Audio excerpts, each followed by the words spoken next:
Exercise 3.4 question number 1, find the question and remainder. Question और remainder find कीजिए। इसके लिए आपको डिवाइड करना है, ठीक है। डिवाइड करने का मेथड भी आपको पता है, बस यहाँ पर नंबर थोड़ा सा बड़ा दिया गया है, ठीक है। तो उसके लिए आपको एक टेबल बनानी पड़ेगी। यहाँ पर 192 से डिवाइड करना है, तो आपको 192 का एक टेबल बनाना होगा, 2469 का टेबल बनाना होगा। यानी जो डिवाइज़र हैं उन सबके आपको टेबल्स बनाने होंगे। तो 192 से इस नंबर को 46,75,984 को डिवाइड करना है। डिवाइड जब आप करेंगे 192 की टेबल में 467, पहले हम तीन डिजिट हैं, 3 ही लेंगे। अगर 3 नहीं जाती है तो 4 लेते हैं, वैसे यहाँ पर 3 डिजिट से डिवाइड हो जाएगा। तो 192 की टेबल में 467 नहीं आता, उससे छोटा क्या आता है? जब आप टेबल बनाएंगे मल्टीप्लाई करके या प्लस करके, तो आप देखेंगे कि 2 पर 2 टाइम्स में 384 आता है। 467 नहीं आता, लेकिन उससे छोटा 384 आता है 2 टाइम्स में, ठीक है। माइनस किया, आंसर आया 83 आया। उसके बाद नेक्स्ट डिजिट 5 हमने ऊपर से नीचे लिख ली। अब देखते हैं 835 कितनी टाइम्स में आता है। नहीं आता, आप टेबल देखेंगे तो होगा उसमें नहीं, ठीक है। अब क्या करेंगे, उससे छोटा नंबर देखना है, तो उससे छोटा आप देखेंगे 4 पर 768 मिलेगा आपको। तो आपने ये लिख लिया, माइनस करेंगे तो आंसर मिलेगा 67। अब ऊपर से नेक्स्ट डिजिट उतारेंगे 9, ये बना 679, जो कि 192 के टेबल में नहीं आता। तो क्या करेंगे, उससे थोड़ा सा छोटा नंबर ले लेंगे, उससे छोटा नंबर 3 पर मिलेगा 576।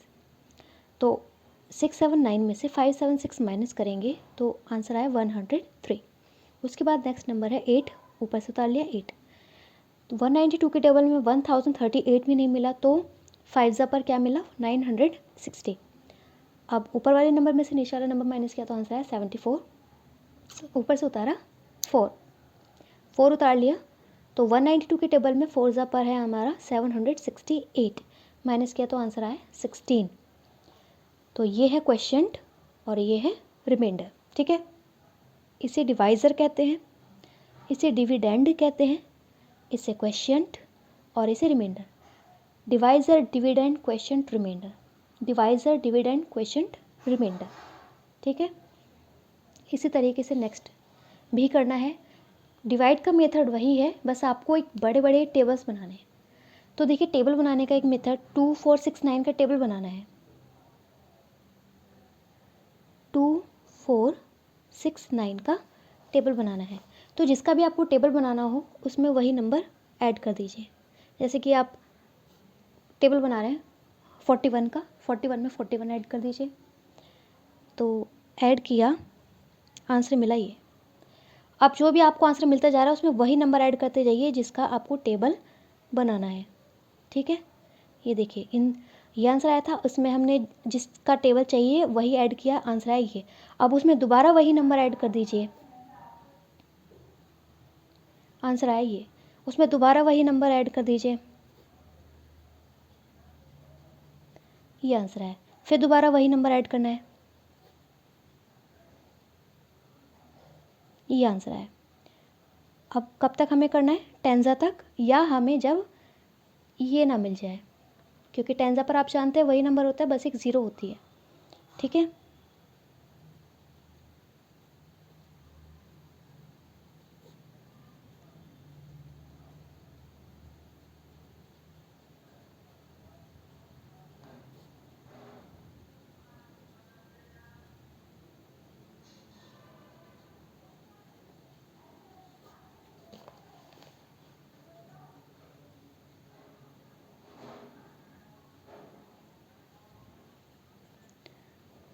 ये हमें टेंजा पर ये नंबर मिल गया 24690।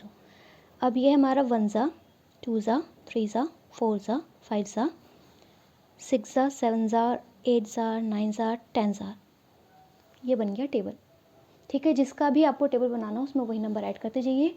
या फिर अगर आपके पास एक सिंपल सा कैलकुलेटर है तो आपको क्या करना है, 2469 का टेबल आपको बनाना है। इसके बाद एक प्लस का साइन दबाइए, उसके बाद आपको इक्वल का साइन प्रेस करते जाना है और ये आपका टेबल तैयार। ठीक है, टेस्ट में आपको कैलकुलेटर का यूज़ नहीं करना है, आपको खुद से ही टेबल्स बनाने हैं। क्वेश्चन नंबर 2 में भी डिवाइड करना है, लेकिन उसमें चेक भी करना है कि आंसर ठीक है या नहीं। तो चेक करने के लिए एक फॉर्मूला होता है। सबसे पहले तो आप उसी तरीके से डिवाइड करेंगे जैसा आपको बताया गया है। ठीक है, डिवाइड करेंगे जैसे 586 से 8 जा पर ये चला गया और माइनस किया 46 बचा, ऊपर से उतारा 5 उतार लिया तो 465 बना, जो कि इससे नहीं जाएगा क्योंकि छोटा है। तो ऊपर से हमें एक और नंबर उतारना पड़ेगा। तो जब हमें एक बार में 2 नंबर उतारने पड़े, जो कि हम एक बार में एक ही उतारते हैं, पर अगर हमें 2 की ज़रूरत पड़ती है तो पहले हम एक 0 लगाते हैं, उसके बाद एक नंबर ऊपर से उतारते हैं। ठीक है, तो अब हो गया डिवाइड। ये अब फॉर्मूला है dividend is equal to quotient multiply divisor plus remainder. Dividend कहते हैं इसको, अभी बताया है। तो हमें क्या करना है, क्वोशिएंट और डिवाइज़र इन दोनों की मल्टीप्लाई करनी है, इसकी और इसकी मल्टीप्लाई करनी है। आंसर जो आएगा उसमें ये रिमाइंडर ऐड कर देना है। हमें क्या मिलेगा उससे, डिविडेंड, क्योंकि हम डिविडेंड का फॉर्मूला लगा रहे हैं, डिविडेंड मिलेगा हमें। यही आंसर आना चाहिए। अगर ये आंसर आया तो इसका मतलब हमने डिवाइड बिल्कुल ठीक की है। तो ये हमने लिखा formula dividend is equal to quotient multiply divisor. ये डिवाइज़र आगे, क्वोशिएंट पीछे भी लिख सकते हैं, प्लस रिमाइंडर। क्वोशिएंट के नीचे क्वोशिएंट लिखा 8079 मल्टीप्लाई डिवाइज़र 586 प्लस रिमाइंडर है 214। अब पहले मल्टीप्लाई होगी, तो इन दोनों नंबर की जब आप मल्टीप्लाई करेंगे तो आपको आंसर मिलेगा ये। क्या बचता हमारे पास, प्लस 214 ये बचा। अब इन दोनों को ऐड कर दीजिए, जो आंसर आया है वो है हमारा डिविडेंड, क्योंकि हमने डिविडेंड का ही फॉर्मूला लगाया था। डिविडेंड मिला, बिल्कुल ठीक है। तो ये हो गया हमारा चेक। नेक्स्ट है question number 3। 675 toffees are packed in 1 packet. 675 टॉफ़ियाँ एक पैकेट में पैक की जाती हैं, तो फिर 3,49,650 टॉफ़ीज़ के लिए कितने पैकेट्स चाहिए होंगे। आंसर निकालने के लिए इन दोनों को डिवाइड कर देना है, इससे इसको डिवाइड करना है, आंसर मिल जाएगा। ठीक है, number of packet required for 675 toffees. 675 toffees के लिए कितने पैकेट चाहिए, 1। तो ये जो साइन है इसका मतलब यही है कि जो ऊपर लिखा है वही नीचे है। Number of packet required for 3,49,650 toffees is equal to, इस नंबर को डिवाइड करेंगे 6675 से। डिवाइड किया साइड में, आंसर क्या आया, 5181, यानी कि 518 आंसर आया। इसका मतलब इतनी टॉफ़ीज़ को पैक करने के लिए 518 पैकेट्स चाहिए। क्वेश्चन नंबर 4 है, 268 वॉशिंग मशीन की कॉस्ट 7,38,600 रुपीज़ है, तो एक वॉशिंग मशीन कितने की होगी। इससे पहले चैप्टर में क्या बताया था, एक की कॉस्ट दी थी और ज़्यादा की पूछी थी, तो ज़्यादा करने के लिए मल्टीप्लाई, उस समय क्या कहा था मैंने कि ज़्यादा करने के लिए मल्टीप्लाई और कम करने के लिए डिवाइड।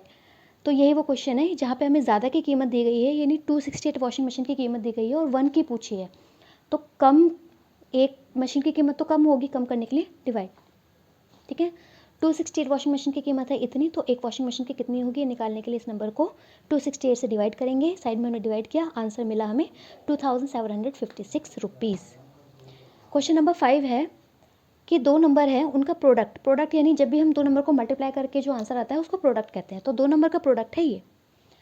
जिन 2 नंबर को मल्टीप्लाई किया है उनमें से अगर एक नंबर 658 है तो दूसरा नंबर क्या होगा, यानी 658 में किस नंबर से हमने मल्टीप्लाई किया है कि आंसर ये आया, तो वो नंबर निकालने के लिए हम 658 से इसको डिवाइड कर देंगे और आंसर आ जाएगा। ठीक है, रिक्वायर्ड नंबर यानी कि जो नंबर हमें चाहिए वो निकालने के लिए हम क्या करेंगे, 8,19,210 को 658 से डिवाइड करेंगे। ये डिवाइड किया, आंसर आया 1,245। क्वेश्चन नंबर 6 है, find the list number that should be subtracted from this so that the result is exactly divisible by 634। ये कहते हैं कि इस नंबर में से हम वो कौन सा सबसे छोटा नंबर माइनस करें कि ये नंबर 634 से डिविजिबल बन जाए। यानी कि अभी ये नंबर 634 से पूरी तरीके से डिवाइड नहीं होगा, कुछ ना कुछ रिमाइंडर बचेगा। पूरी तरीके से डिवाइड होने का मतलब है कि कुछ रिमाइंडर ना बचना, लेकिन इस समय ये नंबर 634 से पूरी तरीके से डिवाइड नहीं होगा, कुछ रिमाइंडर बचेगा। तो इसने यही पूछा है कि इसमें से ऐसा क्या माइनस करे कि ये नंबर इससे डिविजिबल बन जाए।